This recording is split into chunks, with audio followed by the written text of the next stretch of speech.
Something happened 63 years ago that's haunted me my entire life. I've never told anyone about it, until now. It's official, I'm an old man. For the last couple years, I've comforted myself by saying I'm in my early 70s, but math is simple and unforgiving. Today is my 75th birthday, and God, the years do fly. I'm not here for your well wishes. This is hardly a milestone I'm excited about. I'm glad to still be here, of course, but I find I have less and less to live for with every passing year. My bones ache, my kids live far away, and the other side of my bed has been empty for just over 8 months now. In fact, once I cast my vote against that goddamn Trump this November, I may have nothing to live for at all. So spare me your happy birthdays and your congratulations if you please. I'm here because I have a story for you, and it's one I've never told before. I used to think I kept it inside because it was silly, or maybe because nobody would believe it. I've found, though, that the older you grow, the more exhausting it becomes to lie to yourself.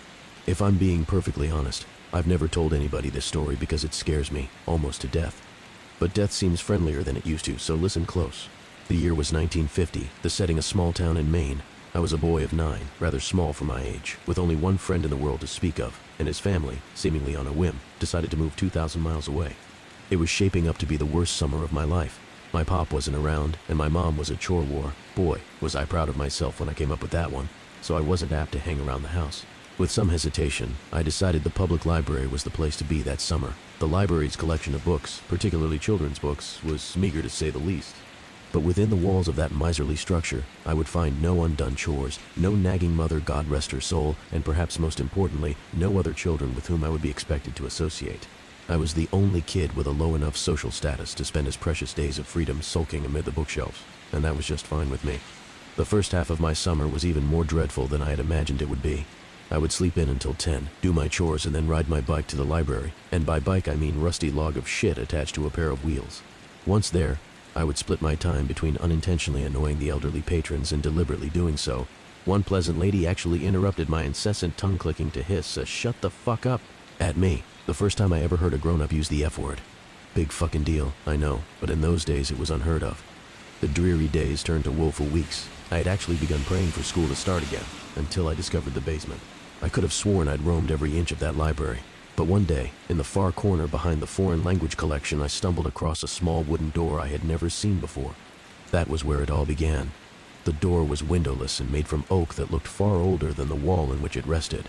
It had a knob of black metal that quite literally looked ancient. I wouldn't have been surprised to learn it was crafted in the 17th century.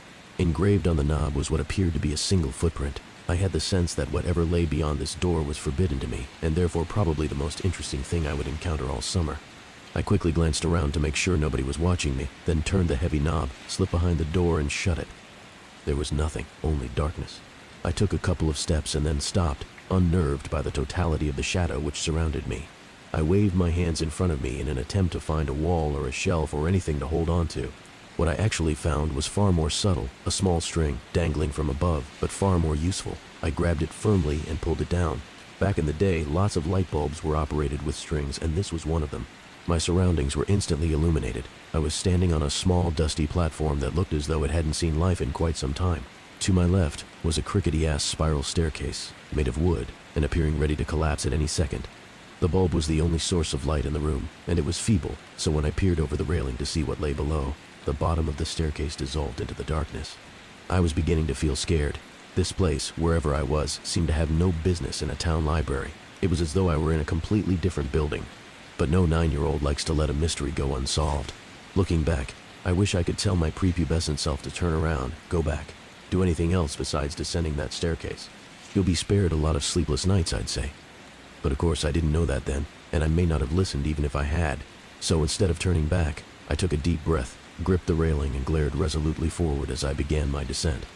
The wood on the railing was dry and covered with splinters. I immediately let go, holding my hands out for balance as I carefully traversed the staircase.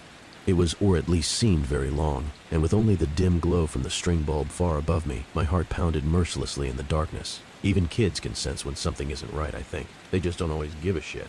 By the time my feet reached the cement floor at the bottom, the light from the bulb above was very nearly a memory. But there was a new light source, and God, I'll never forget it. Directly in front of me was a door, massive and a deep shade of red. The light was coming from behind the door, and it shone out in thin lines from all four sides, a sinister, dimly glowing rectangle. For the second time, I took a deep breath and went through a door I shouldn't have. In contrast to the dank room I entered from, the room behind the door was blinding. When my eyes adjusted, what I saw nearly took my breath away. It was a library, the most perfect library imaginable. I gaped in wonder as I stepped, almost reverently, further into the room. It was beautiful. It was smaller than the library above, much smaller, but it seemed to be almost tailor-made for me.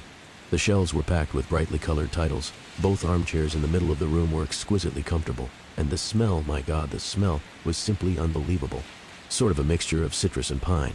I simply can't do it justice with words, so I'll suffice it to say that I've never smelled anything better. Not in my 75 years. What was this room? Why had I never heard of it before? Why was nobody else here? Those were the questions I should have been asking, but I was intoxicated. As I gazed around at all the books and basked in the smell of paradise, I could only form one thought: I will never be bored again. In truth, boredom only hid from me for 3 years.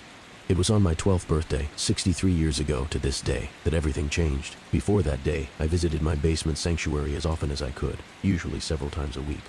I never saw another soul down there, yet strangely remained free of suspicion. I never removed a book from that room, but instead would pick up a particular volume wherever I had stopped reading during my previous visit. I sat, always in the same deep purple armchair, and always leaving its twin barren and directly across from myself. That armchair was mine. The other was, well, I suppose I couldn't have articulated it then much better than I can now. But it wasn't mine, that's for damn sure. On my 12th birthday, I arrived later than usual. My mom had invited a couple classmates and some cousins over to our house to celebrate, a gesture which I found more tedious than touching. Really, I just wanted to spend my birthday sitting and reading and smelling paradise. Eventually, our guests went home, and I made it to the library about 15 minutes before closing time. That didn't matter. The workers never checked down there before they locked up. I was free to stay as late as I wished. This particular night, I was devouring the final chapters of an epic adventure. Knights, swords, dragons, and the like. I didn't smell it until I read the final words and closed the book. The once exquisite aroma of that room had turned sour. I sat for a moment, unsettled. Objectively, I could recognize that the smell was actually the same as it had been before, that mixture of citrus and pine. I just perceived it differently, and I didn't like it anymore. It was the nasal version of an optical illusion, you know, the one that looks like a young woman glancing backward, but all of a sudden you see that it's really an old woman facing toward you? You can't unsee that, and I couldn't unsmell this. The spell was broken. The odor also seemed, for the first time, to be coming from somewhere specific.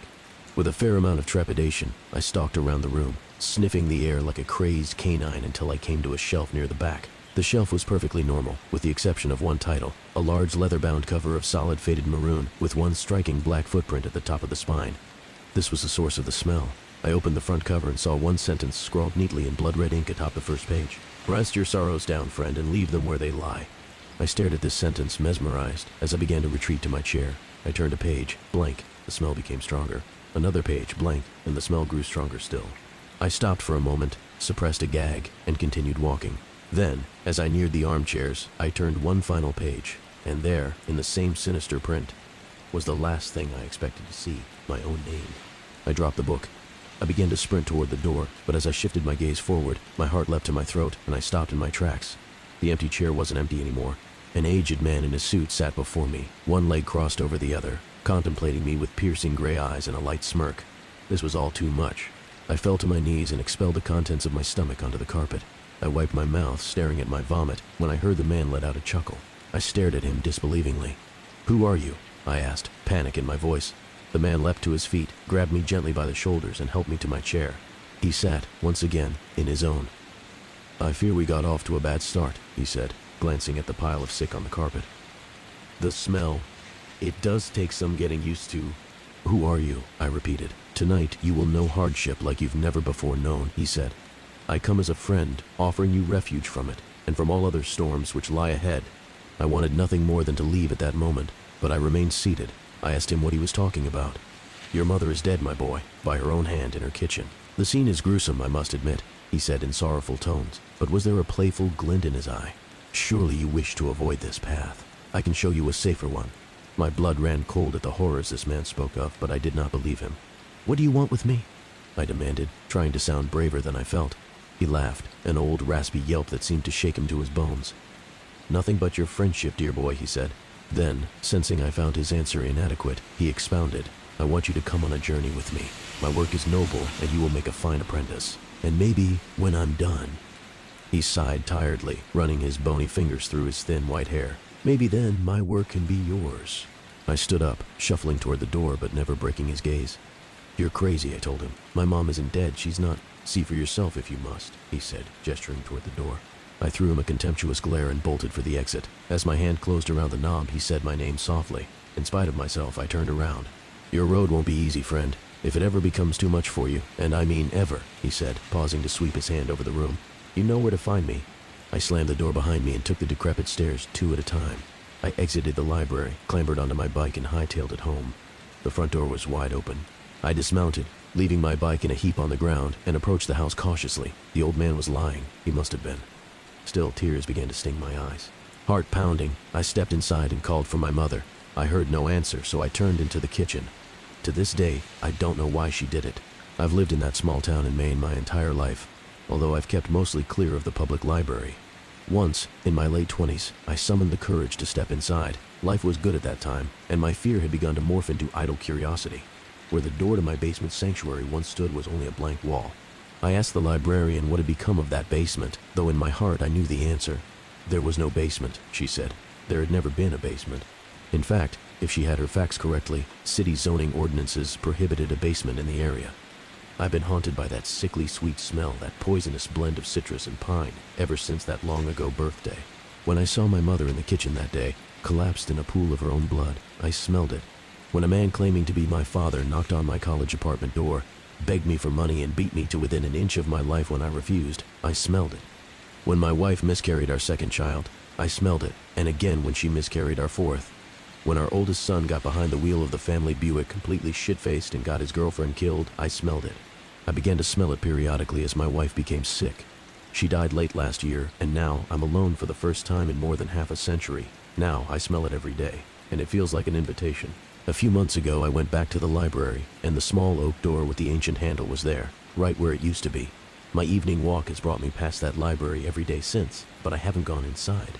Maybe tonight I will. I'm frightened to die, yes, but lately I'm even more frightened to keep living. The old man was right. My road hasn't been easy, and I doubt it will get any easier. Rest your sorrows down, friend, and leave them where they lie. He promised relief. A refuge, he said. Was he right about that, too? There's only one way to find out. After all, I still know where to find him.